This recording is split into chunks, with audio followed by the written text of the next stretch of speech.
இருக்க தருணத்துக்கு சாரோட மனநிலைக்கு இது ஒரு முந்து சக்தியா இருக்கும் அப்படின்னு நினைக்கிறோம்.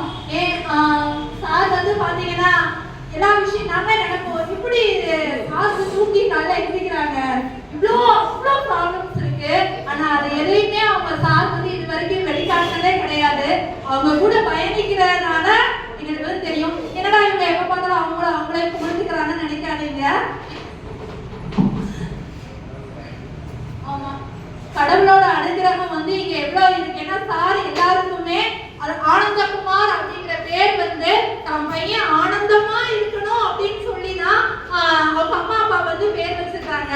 ஆனா எங்க சாரோ ஆனந்தம் அப்படிங்கிறது வந்து நம்ம மட்டும் ஆனந்தமா இருக்கிறது கிடையாது, நம்ம சுத்தி இருக்கிறவங்கள ஆனந்தப்படுத்துறதா உண்மையான ஆனந்தம் அப்படிங்கிறத அவங்களோட செயல்பாடுகள் மூலமா ஒவ்வொரு செஞ்சுக்கிட்டே இருக்காங்க, இனியும் செய்வாங்க. எந்த சூழ்நிலையிலும் எங்க சார் வந்து செஞ்சுக்கிட்டே தான் இருப்பாங்க. அவங்களுக்கு எப்பவுமே ஒரு பேக் போனா இங்க வந்து இருந்துகிட்டே தான் இருப்போம். சார் எப்ப இருந்தாலும் சாருக்கு பின்னாடி ஒரு பேக் போனா அவங்க ஃபேமிலி மெம்பர்ல ஒரு ஆளா நாங்க எல்லாருமே இங்க சப்போர்ட் பண்ணுவோம். சார் எந்த ஒரு சூழ்நிலையிலையும் கண் கலங்க கூடாது, மனம் கலர கூடாது. சார் மழையே அசைந்தாலும் உங்க மனம் மட்டும் அசைய கூடாது.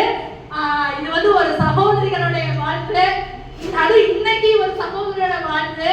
ஆனா நீங்க வந்து எந்த ஒரு சூழ்நிலையிலையும் பாத்தீங்கன்னா மனம் மட்டும் கலர விடாதீங்க. நீங்க எப்பவுமே நல்லா இருப்பீங்க, நல்லா இருப்போம். ஏன்னா நம்ம கண்ணாடி மாதிரி தான், நம்ம என்ன செய்யறோமோ அதான் நம்மளுக்கு வந்து கிடைக்கும், பிரதிபலிக்கும். நீங்க நல்லதை மட்டும் தான் செஞ்சிருக்கீங்க, அந்த நல்லது மட்டும்தான் சார் உங்களுக்கு கிடைக்கும். ஏதோ ஒரு சின்ன ஒரு தடுமாற்றம் அவ்வளவுதான் சார், இது சீக்கிரம் மாறும், எல்லாம் இதுவும் கடந்து போகும்.